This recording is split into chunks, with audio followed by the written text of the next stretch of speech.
Episode 58। Aaradhya का selection होना और तुम उसके लायक नहीं हो। वहीं जेनी भी आराध्या को ऑडिशन हॉल में एंटर करते हुए उसके पीछे आ जाता है।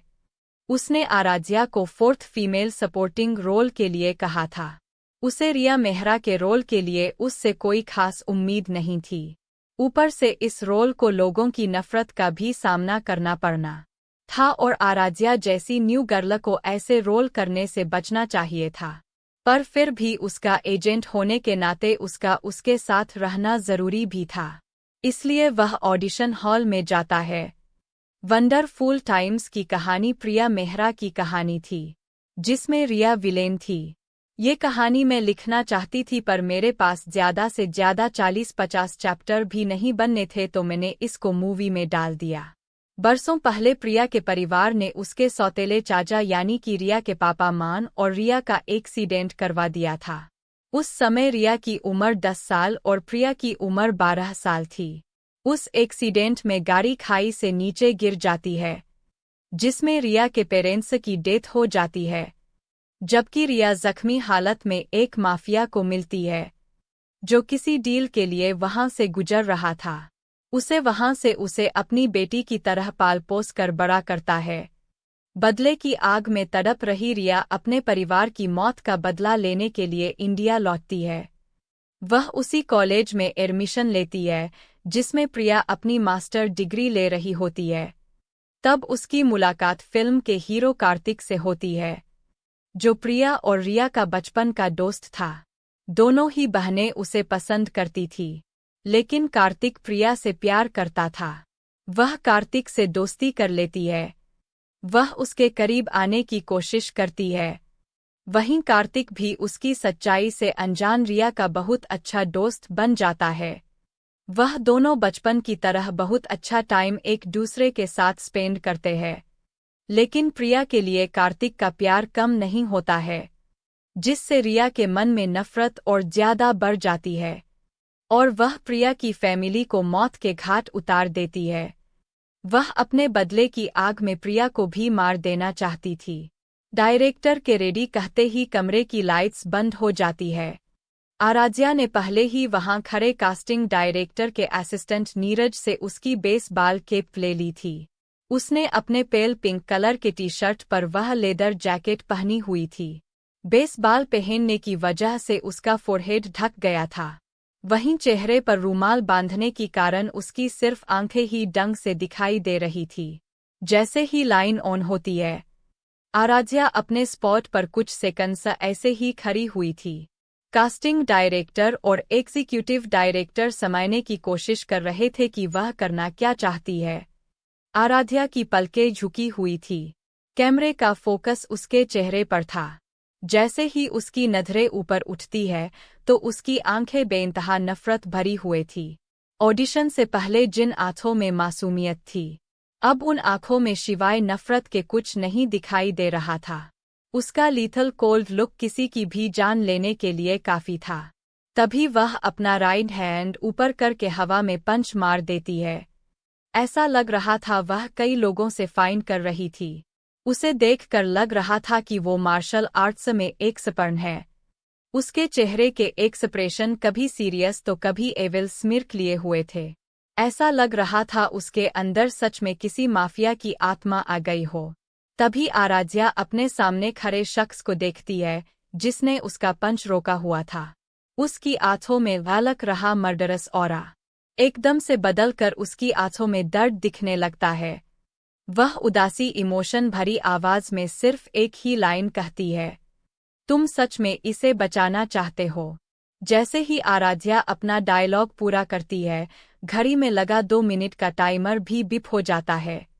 हॉल में बैठे तीनों डायरेक्टर के साथ साथ जेनी और उनके असिस्टेंट भी उसकी परफॉर्मेंस से अच्छे खासे प्रभावित थे। जेनी को भी उम्मीद नहीं थी आराध्या एक्टिंग में इतनी अच्छी होगी। वह आराध्या को इस इंडस्ट्री में सबसे प्रोटेक्ट करने का खुद से वायदा करता है।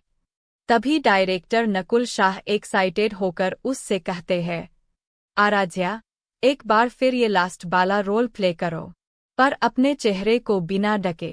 उनकी बात सुनकर आराध्या मुस्कुराते हुए अपना रुमाल चेहरे से उठा लेती है। एक बार फिर लाइट ऑफ हो जाती है। इस बार वो लोग कैमरा पर नजरें गड़ाए हुए थे। आराध्या के बाल उसकी गर्दन तक थे, वहीं कुछ बाल उसके माथे को भी कवर कर रहे थे। इस बार उसके फेशियल एक्सप्रेशन साफ तौर पर नजर आ रहे थे। न सिर्फ उसकी आंखें बल्कि उसके चेहरे के एक्सप्रेशन भी एकदम सटीक थे। जैसे ही उसकी परफॉर्मेंस खत्म होती है, डायरेक्टर खुश होकर अपनी सीट से उठते हुए कहते हैं, एक्सीलेंट, ऐसा लगता है रिया मेहरा का किरदार तुम्हारे लिए ही बना हुआ है। डायरेक्टर की बात सुनकर जैनी और आराध्या के चेहरे के एक्सप्रेशन रिलैक्स वाले हो जाते हैं। कॉन्ग्रेचुलेशन मिस आराध्या, ये रोल आपका हुआ। मेरे असिस्टेंट ने तुम्हारे परफॉर्मेंस के वीडियो के साथ साथ क्लब में भी तुम्हारे ऊपर नजर रखी हुए थी। उसका अंदाजा गलत नहीं था। तुम सही में ये रोल डिजर्व करती हो।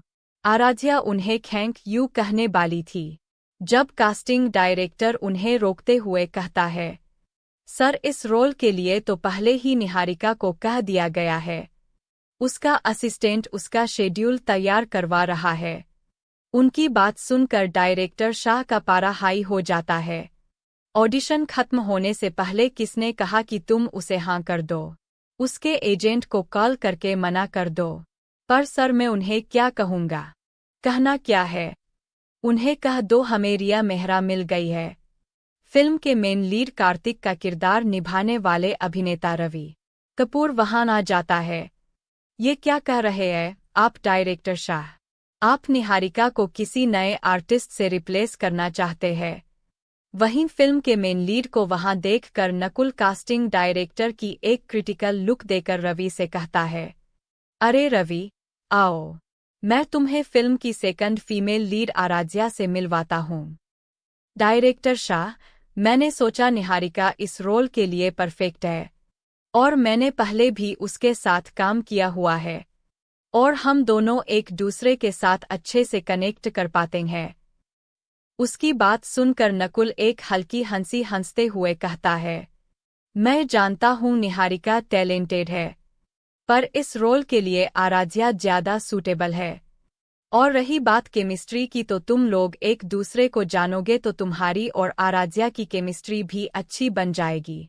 ठीक है डायरेक्टर शाह, आप डिसाइड कर लीजिए कि आपको ये न्यू आर्टिस्ट मूवी में चाहिए या जिस पर रवि उन्हें एविल स्मिर्क देते हुए कहता है। उसकी बातें सुनकर डायरेक्टर नकुल शाह के साथ साथ एग्जीक्यूटिव और कास्टिंग डायरेक्टर के चेहरे की भी हवा उस जाती है। अगर तुम ये रोल नहीं करना चाहते तो कोई बात नहीं, मैं इस रोल को कर लूंगा। तभी वहां पर किसी की शरारत भरी आवाज आती है। रवि पीछे मुड़ कर देखता है तो उसकी आंखें छोटी हो जाती है। वहीं जैनी भी उसके पास पहुंच जाता है। बॉस, आप यहाँ क्या कर रहे हो? जिस पर विहान उसके कंधे पर अपना हाथ आगे रख कर डायरेक्टर के पास आ जाता है। विहान, तुम यहाँ क्यों आए हो? वो क्या है ना डायरेक्टर शाह, मैं यहाँ पास के ही होटल में एक एडवर्टिजमेंट शूट कर रहा था। सोचा अपनी न्यू आर्टिस्ट का परफॉर्मेंस देखता चलूं। पर यहाँ आकर तो पता चला कि मिस्टर कपूर अपना रोल नहीं करना चाहते हैं। तो डायरेक्टर शाह, क्या मैं रवि की जगह काम कर सकता हूँ? उसकी बात सुनकर कमरे में सभी की आंखें बड़ी बड़ी हो जाती है। डायरेक्टर नकुल चिढ़ते हुए कहता है, क्यों तुम्हारे पास कोई और काम नहीं है क्या? तुम हॉलीवुड नहीं जाना चाहते हो अब क्या? जिस पर विहान अपनी बतीसी चमकाते हुए कहता है, डायरेक्टर आप गुस्सा क्यों कर रहे हो? हॉलीवुड क्यों जाना जब आप इतनी अच्छी फिल्म डायरेक्ट करते हो? और हमने पहले भी तो 3 फिल्म्स में साथ में काम किया है, तो आपको मुझे इस फिल्म में लेने में क्या प्रॉब्लम है? कहते हुए विहान अपना फ़ोन खोलकर अपना सोशल मीडिया अकाउंट खोल देता है। वहीं आराध्या ध्यान से विहान की देख रही थी वो करना क्या चाहता है। उसने अहान से सुना था कि उसे हॉलीवुड से भी कुछ ऑफर आए थे, जिसमें उसे एक रोल पसंद भी आ गया था। फिर आज वो यहाँ इस रोल के लिए क्यों कर रहा था? वहीं रवि कपूर अपना रोल हाथ से जाते देखकर जल्दी से कहता है, पर मैंने कहाँ अपना रोल छोड़ा है? मैं तो बस ये कह रहा था। कह रहे थे कि मेरी आर्टिस्ट रोल करेगी तो तुम नहीं करोगे। विहान उसे बीच में टोकते हुए कहता है, तुम तो क्या आप आराध्या को फिल्म में नहीं लेंगे? फिर डायरेक्टर की तरफ मूड कर। मैंने पहले ही कहा है, रिया का किरदार आराध्या ही निभाएगी। जिस पर नकुल सख्त आवाज में कहता है, देखा तुमने, अब डिसाइड हो गया है, कार्तिक का किरदार मेरा। कहकर विहान एक चिकी स्माइल दे देता है। रवि से पूछ लो, अगर उसे कोई प्रॉब्लम नहीं है तो तुम कार्तिक का रोल कर सकते हो। वहीं डायरेक्टर शाह सब कुछ रवि के सिर पर डाल देते हैं। वहीं उनकी बात सुनकर रवि विहान को ना कहने ही वाला था। तभी विहान अपने फोन पर एक पोस्ट दिखाते हुए कहता है, अरे वाह, मेरे फैंस भी इस रोल में मुझे देखने के लिए बहुत एक्साइटेड है। उस पोस्ट में उसने ऑडिशन हॉल की अभी की फोटो डाली हुए थी विथ कैप्शन #वंडरफुल टाइम्स के ऑडिशन में दोबारा डायरेक्टर शाह के साथ काम करने के लिए मैं बहुत एक्साइटेड हूँ। थैंक यू रवि, इस रोल पर से गिव अप करने के लिए। जबरदस्ती रवि को गले लगा लेता है। थैंक यू रवि कहते हुए वह उसे गम्मी स्माइल दे देता है। वहीं रवि आंखें बड़ी बड़ी कर विहान को देखने लगता है, जिसने इतनी आसानी से वह रोल उससे ले लिया था। उसने निहारिका के चक्कर में इतनी अच्छी मूवी से हाथ धो दिया था, पर अब वह चाहकर भी कुछ नहीं सकता था। वह इंडस्ट्री में विहान के क्रेजी फैंस से पंगा लेने का रिस्क रवि नहीं ले सकता था, क्योंकि विहान के फैंस उसके लिए किसी की रेपुटेशन बर्बाद करने से पीछे नहीं हटते थे। वह जबरदस्ती स्माइल करते हुए उसे कॉन्ग्रेचुलेशन कहकर वहां से निकल जाता है।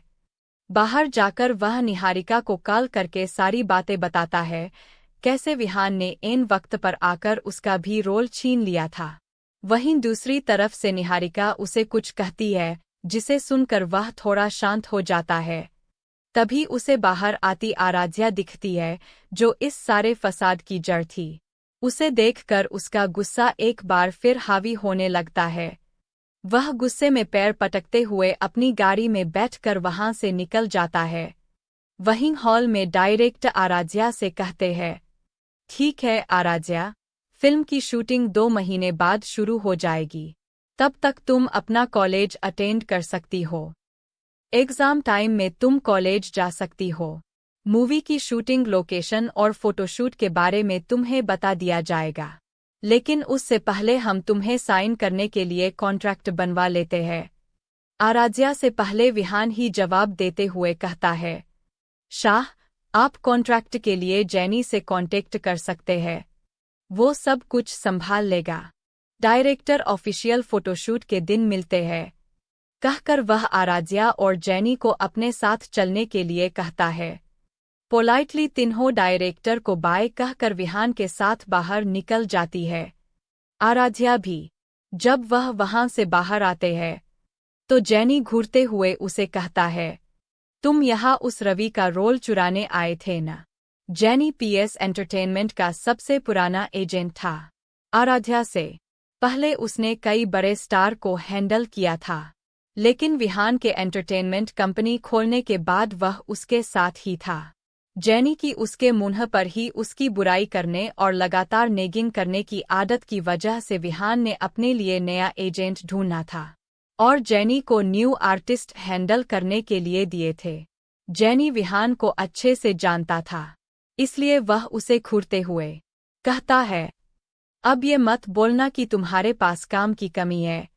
जय, विहान का एजेंट, बता रहा था कि तुम्हारा शेड्यूल पूरा बुक है।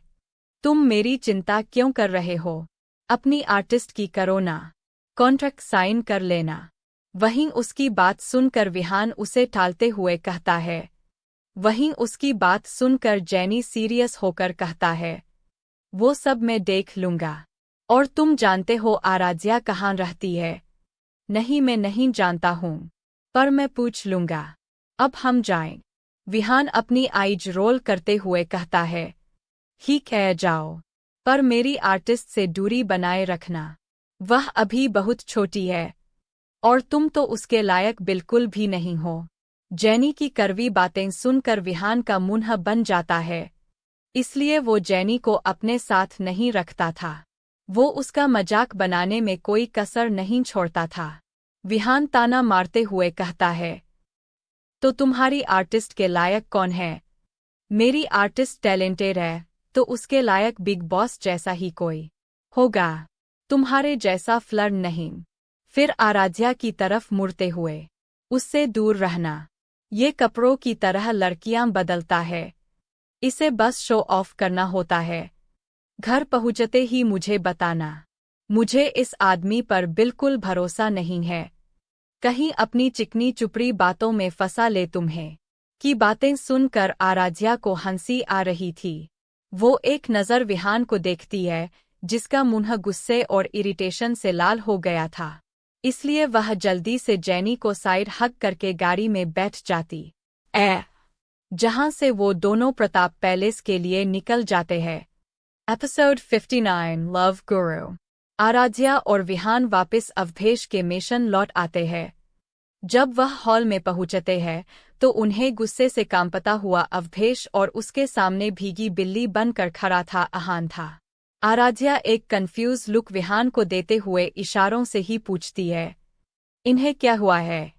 विहान भी इशारों में अपने कंधे उचकाते हुए कहता है, वहीं मुझे भी नहीं पता, अंदर जाकर देखते हैं। वो दोनों अंदर हॉल में आ जाते हैं। विहान अहान के बगल में खड़े होकर उसके कंधे को हग करते हुए पूछता है, बिग ब्रो, क्या हुआ? इतना गुस्से में क्यों कांप रहे हो?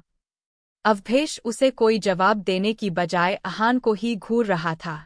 जब विहान को कोई जवाब नहीं मिलता है तो वह आराध्या को इशारा करके पूछने के लिए कहता है, आप दोनों इतना अजीब क्यों बिहेव कर रहे हो?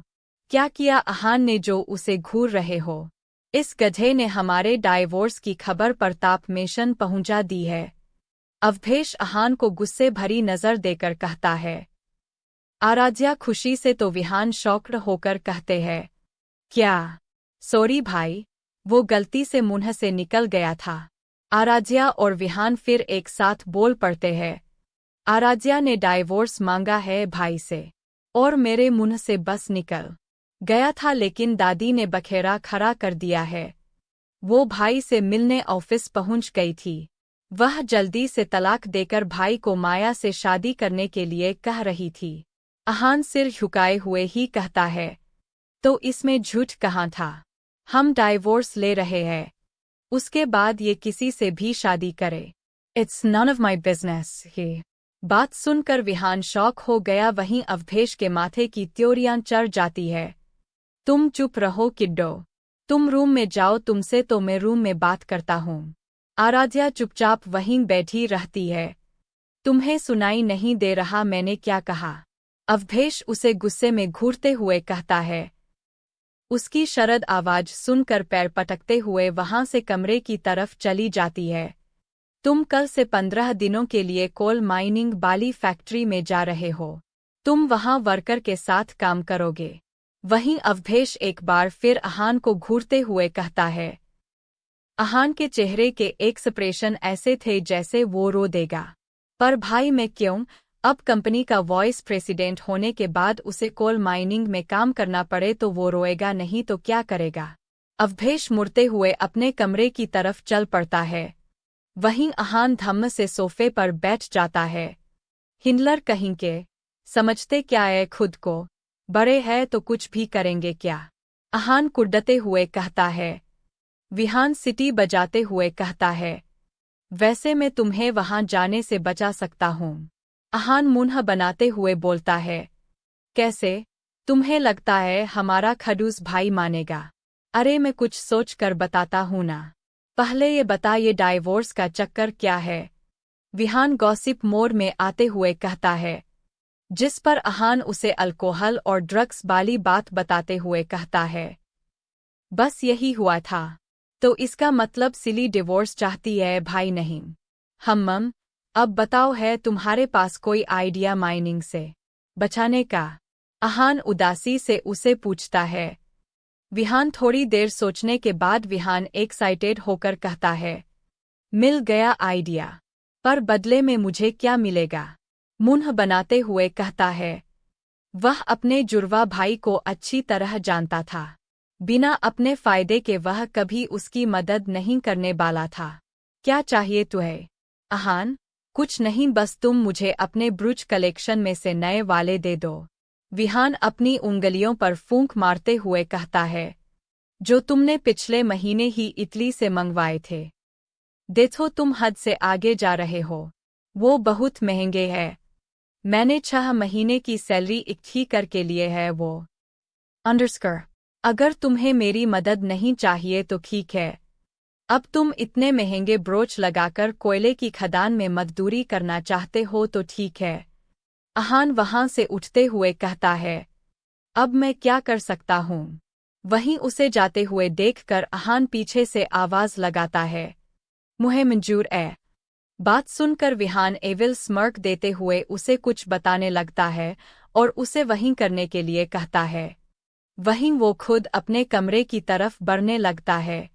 वहीं आराध्या के कमरे में आराध्या बाहर से आने के बाद फ्रेश होने के लिए एक क्विक शॉवर लेती है। जैसे ही वो बाहर आती है, सोफे के सामने व्हील चेयर पर बैठा हुआ अवधेश मिलता है। उन दोनों की फाइट के बाद आराध्या दूसरे कमरे में रहना चाहती थी और अवधेश इस बात के लिए मान भी जाता है। यह कमरा उनके कमरे के बगल में ही था। उसने आराध्या की बात तो मान ली थी उसके दूसरे कमरे में रहने की, पर वह खुद भी उसके पीछे पीछे उस कमरे में ये कहते हुए आ गया है। मुझे आदत हो गई है तुम्हारे साथ सोने की, तो अब मुझे नींद नहीं आती है। इसलिए जहां तुम रहोगी वहीं मैं भी रहूंगा। आराध्या को अपनी उंगली का इशारा करते हुए अपनी तरफ बुलाता है। वहीं आराध्या भी अपनी आंखें छोटी कर उसे घूरते हुए उससे कुछ कदम की दूरी पर खड़ी हो जाती है। मैंने तुमसे क्या कहा था?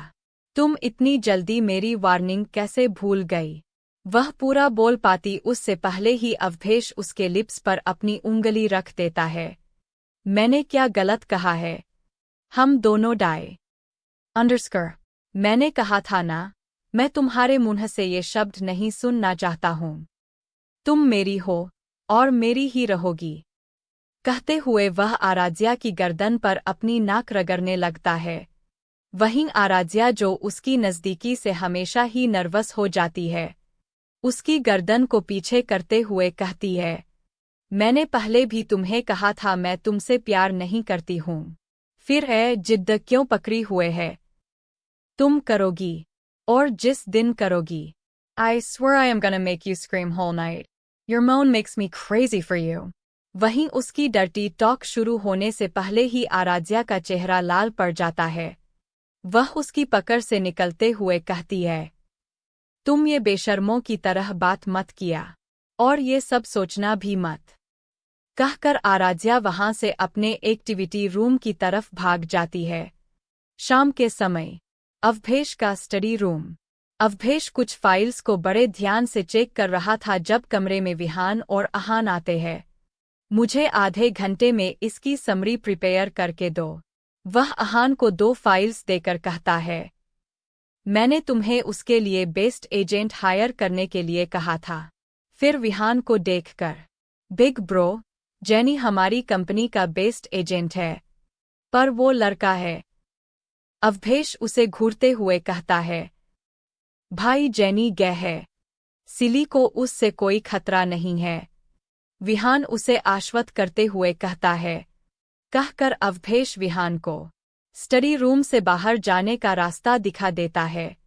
बिग ब्रो, वैसे मैं आपकी हेल्प कर सकता हूँ। अवधेश अपनी शरद आवाज में कहता है। ठीक है, अब आपको मेरी प्यारी भाभी से तलाक ही चाहिए तो ठीक है। वहीं विहान उसकी बातों को इग्नोर करते हुए कहता है। कहा मैंने तो सोचा था मैं आपकी मदद कर दूंगा उसे आपके प्यार का एहसास दिलाने में। विहान एक्टिंग में तो एक्सपर्ट था ही। उसने इस तरीके से अवधेश को कहा कि वह अपनी गर्दन फाइल्स से निकाल ही लेता है। फिर वह दरवाज़ा बंद करके अवधेश को कुछ करने के लिए कहकर वहां से निकल जाता है। Episode 60 kidnapping and find. जहां आराध्या अपनी लाइफ में आगे बढ़ने के लिए एक्साइटेड थी, वहीं दूसरी तरफ कोई था जिसे उसकी यह खुशियां रास नहीं आ रही थी। आज हुए ऑडिशन में काजल रस्तोगी भी गई थी। उसे थर्ड फीमेल सपोर्टिंग रोल मिल गया था, लेकिन इस रोल के लिए उसने अच्छी खासी कीमत भी चुकाई थी।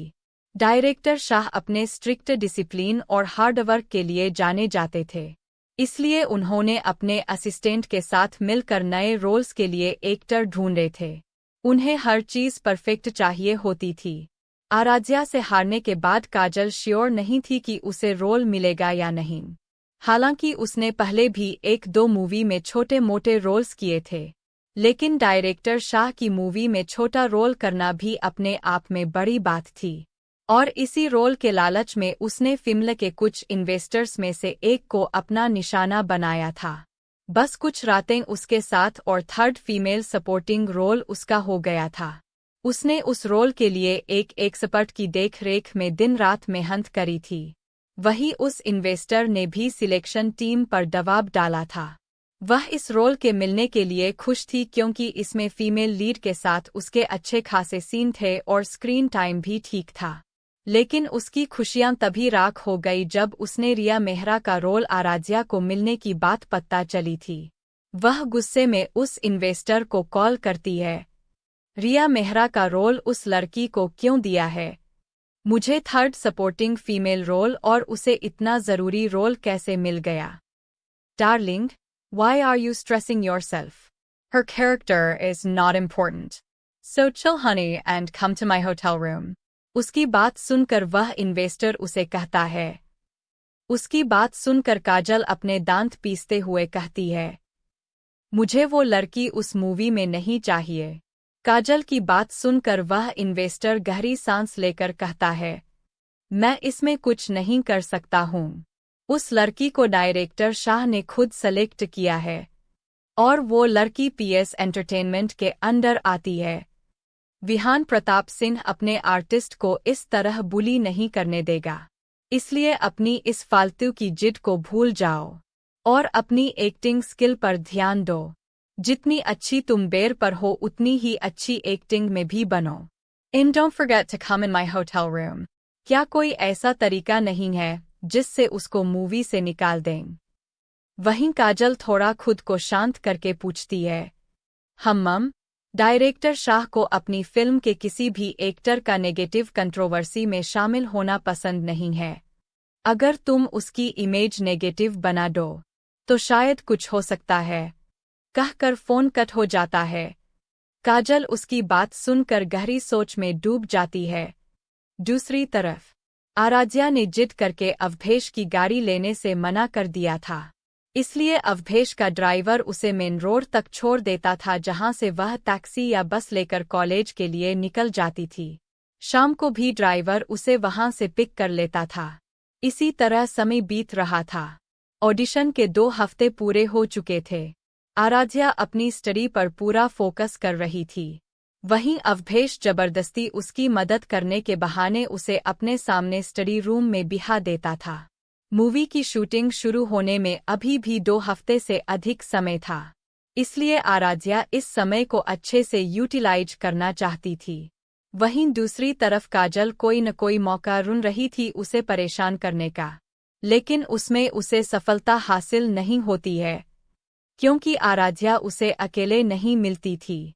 अगर वह आराध्या को नुकसान नहीं पहुंचा सकती थी, इसलिए वह उसके दोस्तों के जरिए उसकी इमेज खराब करना चाहती थी। उसके दोस्तों में 4 ही लोग ही शामिल थे, जिनमें सौम्या और आकाश के पीछे राजवंश परिवार था, इसलिए वह उन्हें कुछ नहीं कर सकती थी। इसलिए आराध्या को परेशान करने और उसको सबक सिखाने के लिए वह नायरा और हीर को अपना शिकार बनाने की सोचती है। वह कुछ गुंडों को हायर करके हीर और नायरा को किडनैप करने के लिए कहती है। उसका मेन मोटिव आराध्या को हीर और नायरा की लाइफ के लिए उसे ब्लैकमेल कर अकेले किसी सुनसान जगह पर बुलाना था, जहां उसके साथ मारपीट और कुछ गलत फोटोग्राफ लेकर उसे बदनाम करना था। लेकिन इन सब में उसने इस बात का ध्यान रखा था कि उसकी आइडेंटिटी डिस्क्लोज नहीं हो। अपने प्लान के अकॉर्डिंग आराध्या जब कॉलेज से अपने घर के लिए निकलती है, वह अभी टैक्सी में आधे रास्ते में ही थी जब उसके फोन पर किसी अननोन नंबर से कॉल आता है, आराध्या पहले तो इग्नोर करती है, फिर तीसरी बार कॉल आने पर उठा ही लेती है। हेलो, कौन बोल रहा है? तुम्हारी दोस्त मेरे कब्जे में है। अगर उन्हें सलामत देखना चाहती हो तो बताए हुए एड्रेस पर अगले 1 घंटे में अकेले पहुंचो। तुम्हारा दिमाग तो ठीक है, और तुम हो कौन? वो आदमी कोई जवाब नहीं देता है, लेकिन उसे हीर की आवाज सुनाई देती है, जो किसी से अपने बालों को छोड़ने के लिए कह रही थी। वहीं नायरा किसी को उससे दूर रहने के लिए कह रही थी। मैं कौन हूँ, ये जानना जरूरी नहीं है। अगर अपनी फ्रेंड्स को जिंदा देखना है तो 1 घंटे में एड्रेस पर आ जाओ, वरना क्या? वरना तुम्हारी दोनों दोस्तों की इज्जत का जनाजा निकलेगा। अब आगे तुम्हारी मर्जी है। ठीक है, मैं आ रही हूँ, लेकिन दोनों लड़कियों को कुछ नहीं होना चाहिए, कहकर आराध्या अपने ड्राइवर को कॉल करके उसे अपने नियरेस्ट पॉइंट पर आने के लिए कहती है। ड्राइवर उसके किए बैक सीट का डोर ओपन करता है, जिस पर आराध्या उसे गाड़ी की चाबी देने के लिए कहती है। पर मैडम, सर का ऑर्डर है कि मैं ही आपको घर छोड़ूं। ठीक है, तुम मेरा यहीं इंतजार करो, मैं 2 घंटे में तुम्हें यहीं मिलूंगी, फिर तुम मुझे छोड़ सकते हो। इस तरह तुम्हारी ड्यूटी भी हो जाएगी और मेरा काम भी। कहकर वो उसके हाथ से चाबी लेकर ड्राइवर सीट पर बैठ जाती है। और हाँ, अपने बॉस को कुछ भी बताया तो अंजाम अच्छा नहीं होगा। वो जानती थी अवधेश के गार्ड उसकी सेफ्टी के लिए उसे लगातार फॉलो करते हैं, इसलिए वह गाड़ी की स्पीड को थोड़ा इंक्रीज करती है। वह ट्रैफिक सिग्नल को देखती है, जो कुछ सेकंड्स में रेड होने वाला था। वह एकदम से गाड़ी की स्पीड बढ़ाकर वहां से निकल जाती है। जैसे ही सिग्नल रेड होता है, आराध्या को फॉलो कर रही कार जैसे ही सिग्नल पर रुकती है, आराध्या गाड़ी को हवा की तरह भगाते हुए ले जाती है। जहां उसे 1-1.5 घंटा पहुंचने में लगने वाला था, वहीं वो 40 मिनट में पहुंच जाती है। वह गाड़ी से उतरकर अंदर आती है, जहां तकरीबन 10 से 12 लोग बैठे हुए कार्ड्स खेल रहे थे। आराध्या को अंदर आते देख उनका लीडर एक गंदी हंसी हंसते हुए कहता है, तुम तो बहुत जल्दी आ गई। लगता है हमें खुश करने का इरादा है मैडम का। आराध्या को उसकी बात सुनकर बहुत गुस्सा आ रहा था, पर वह खुद को कंट्रोल करके कमरे के इधर उधर देख रही थी। तभी उसकी नज़र हॉल के दूर कोने में कुर्सी से बंधी 2 लड़कियों पर जाती है। आराध्या को देखकर उन दोनों की आंखों में चमक के साथ उदासी भी आ जाती है। आराध्या, तुम्हें यहाँ नहीं आना चाहिए था, और अकेले तो बिल्कुल भी नहीं। वहीं आराध्या उन दोनों को सही ढंग से देखती है। वह दोनों सुरक्षित थी, ये देखकर वह चैन की सांस लेती है। तुमने मुझे यहाँ आने के लिए कहा था। मैं हूँ। अब इन दोनों को यहाँ से जाने दो। वह लड़के आराध्या पर हंसने लगते हैं, जिस पर आराध्या खुद ही उन दोनों के हाथ पैर खोल देती है। वह उन्हें लेकर बाहर आती उससे पहले ही एक लड़का उनके लीडर के इशारे पर शटर बंद कर देता है। कहाँ जाने की कोशिश है जाने मन, अभी तो मजा आएगा। आराध्या अपनी कमर पर हाथ रखते हुए कहती है। मैंने कहा न इन्हें जाने दो। वह उन्हें ऊपर से नीचे तक स्कैन करने लगता है। न बेबी ना, अब तुम तीनों हमें फुल नाइट मजा दोगी। आराध्या बिना किसी इमोशन से उन्हें कहती है, जिस पर उनका लीडर उसका मजाक उड़ाते हुए कहता है, तो तुम ऐसे नहीं मानोगे। कहकर वह आराध्या के आसपास घूमकर उसकी गर्दन की छूने लगता है। एले अले, पिद्दी को गुस्सा आ रहा है। आराध्या एक गहरी सांस लेकर हीर और नायरा को सेकेंड फ्लोर पर जाने के लिए कहती है, लेकिन वो दोनों उसे मना करते हुए कहती है, हम लोग बाहर नहीं जा सकते हैं, और तुम्हें हम अकेले कैसे छोड़ सकते हैं। उन दोनों की जिद्दत जहां आराध्या को खुश भी कर रही थी, वहीं इस समय परेशान भी। खुश इसलिए कि वो दोनों मुसीबत में होने पर भी उसका साथ नहीं छोड़ रही थी, वही परेशान इसलिए कि वो अन दोनों को सेफली ले जाना चाहती थी, पर समझ नहीं आ रहा था कि कैसे। आराध्या, पर हम यहाँ से एक साथ नहीं जा सकते हैं। और मैं तुम्हें बाहर जाने के लिए नहीं कह रही हूँ, ऊपर वाले फ्लोर पर जाने के लिए कह रही हूँ। हीर, तो तुम भी हमारे साथ चलो। हम 1, 2, 3 तक काउंट करेंगे और एक साथ यहाँ से सेकंड फ्लोर तक दौड़ लगाएंगे। नायरा, तुम अपना फ़ोन लाई हो ना? हम मदद के लिए किसी को कॉल कर सकते हैं। आराध्या, ओ शिट, वो तो गाड़ी में रह गया है। वहीं वो गुंडे उनकी तरफ बढ़ने लगते हैं। नायरा, चलो पहले यहाँ से भागते हैं, फिर देखते हैं आगे क्या होगा। कर नायरा और हीर वहां से दौड़ लगाती है। जैसे ही वो देखती है कि आराध्या उनके साथ नहीं आई है, वो वापस उसके पास आने लगती है। वो आधी सीढ़ियों पर ही थी जब आराध्या उन्हें आवाज लगाते हुए कहती है, वहीं रुक जाओ, और जब तक मैं सब कुछ हैंडल न करूं तुम नीचे नहीं आओगी।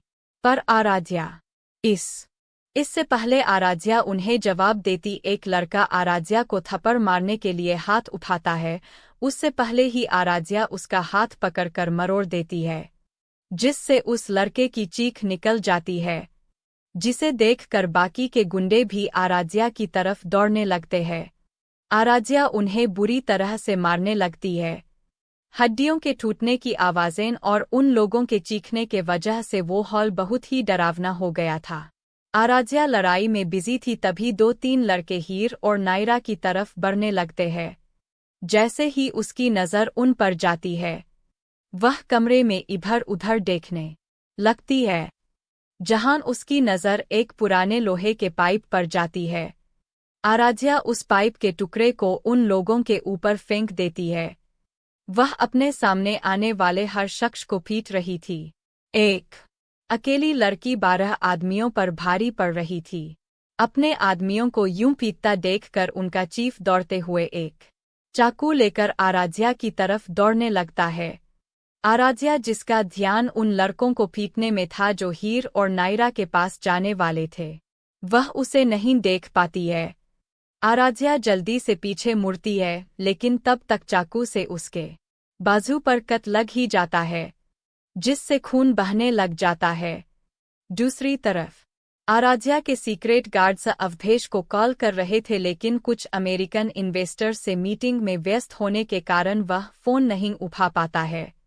वहीं आराध्या के गाड़ी तेज भगाने की वजह से उन्हें ये पता नहीं चलता है कि आराध्या ने किस रास्ते के लिए टर्न लिया था। वह अपने स्तर पर उसे ढूंढने की पूरी कोशिश कर रहे थे। जब अवधेश की मीटिंग खत्म होती है, तो वह अपने केबिन में लौटता है, जहां उसका फ़ोन साइलेंट मोड में टेबल पर रखा हुआ था।